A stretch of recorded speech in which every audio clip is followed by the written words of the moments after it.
Dan Bilzerian, everyone's least favorite playboy, has been exposed many times. Dan, you've lost 1 million followers in the last 12 months. Dan Bilzerian just lost everything.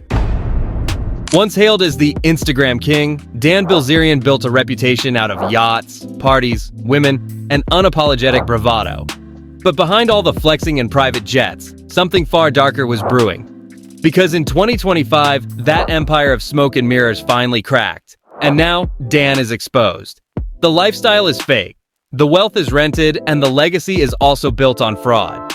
So how did the internet's alpha playboy go from living every man's fantasy to barely holding on to what little reputation he has left? Let's break it down. Dan Bilzerian wasn't just rich. He branded himself as rich. It was his whole identity. Mansions, Bugattis, private jets, and poolside parties while cigars smoldered in his hand. His lifestyle was designed for one thing, Instagram envy, but here's what Dan didn't tell you. That $65 million mansion is rented for $200,000 a month. Those luxury cars and girls are paid for as image promotion under his company, Ignite. The wild parties and events are also billed as marketing expenses. It was all part of a strategy to convince investors and the public that Dan Bilzerian was the ultimate alpha male, a businessman who'd won at life. Except, he wasn't. Ignite International, the cannabis and lifestyle company Dan launched, was supposed to be his ticket to becoming a legit entrepreneur. Instead, it became the perfect cover for financial chaos. In just 1 year, Ignite lost over $50 million. Not because of bad business decisions, but because Dan treated the company like a personal piggy bank. Lavish spending on parties, models, travel, even paintball fields, covered by investor money. Former company president Curtis Heffernan tried to stop it. When he refused to sign off on questionable expenses, Dan allegedly fired him. Heffernan then filed a lawsuit exposing everything. According to court documents, Ignite funded nearly $900,000 of Dan's lifestyle, expenses disguised as business promotion. And when asked about it, Dan smirked and said, "I'll have to ask my accountant." Classic Bilzerian. Here's where it gets even more twisted.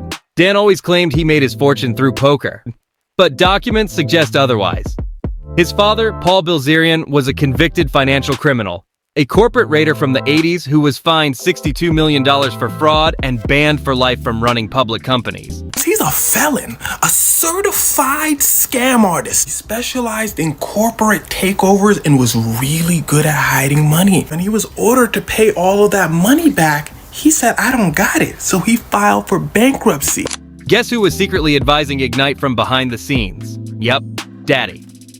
Thousands of leaked emails revealed Paul Bilzerian was pulling strings at Ignite, violating his SEC ban.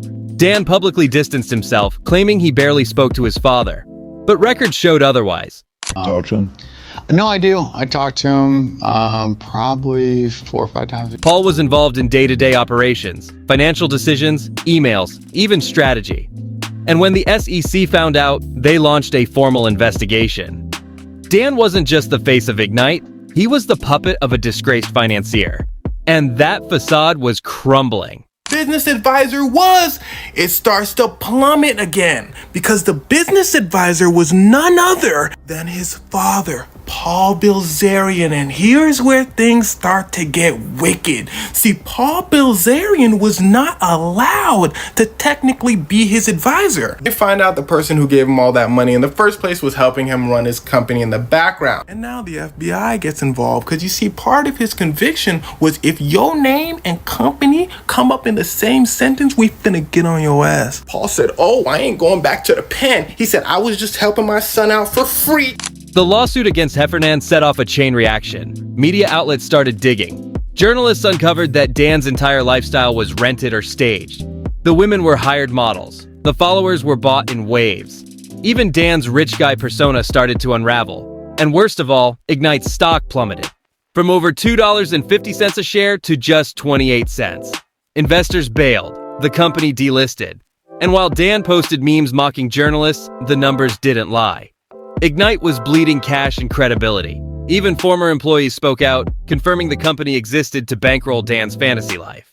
Expenses were approved as long as it involved the Bilzerian brand. That brand, it turns out, was built entirely on illusion. In one final plot twist, Dan did the unthinkable. He sued his own father. After everything Paul allegedly did to protect and promote Ignite, Dan filed a $50 million lawsuit claiming Paul conspired with shareholders to remove him from the board. Yes, the man who once said he wanted to be president was now battling his own family in court. Dan said he was exploited, that his likeness was used without permission, that he deserved damages. But here's what that lawsuit really signaled. The empire was gone. Dan was no longer the king of anything. Not Ignite, not Instagram, not even his own legacy. With Ignite in ruins and lawsuits flying, Dan did what any influencer in crisis does. He rebranded. No more Playboy yachts and Vegas clubs. Now it's Sigma Society, a Tate-style course for lost men who think owning cigars and wearing tank tops makes them alpha. Yes, the same man who once said, "I do what I want, when I want," is now selling self-help courses to insecure guys online. It's the classic grift. You fail upward, pivot to masculinity, and sell a dream to the very people you fooled before. But Dan's not fooling anyone anymore. His follower count is dropping by the thousands. His credibility is gone, and his fans turning into critics. Dan tried to stay loud. He posted cocky statements on X.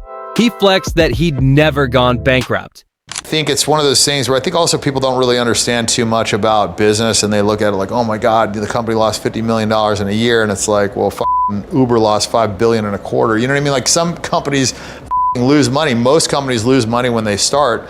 The headlines were like, Dan Bilzerian was faking everything. And it's like, I've been doing this for 10 years. Like, I was famous for being rich like 8 years before Ignite started. He made podcast appearances to downplay the allegations. But in one moment of honesty, on the Skinny Confidential podcast, Dan said something that hit different. "I'm tired of being hated." It wasn't arrogance, it was defeat.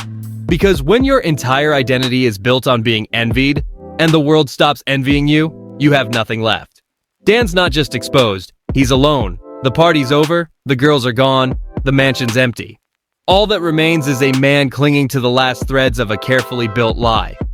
Dan Bilzerian sold a fantasy. He told a generation of men that money, power, and women were all that mattered.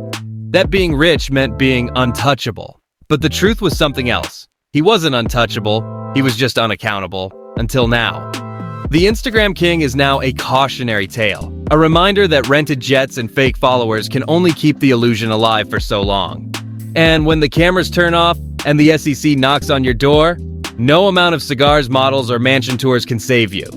Dan Bilzerian didn't just lose his company, he lost his empire, his mask, and maybe, just maybe, his freedom. So the next time someone tells you they're living the dream, remember Dan. Because sometimes the dream is just a well-funded lie.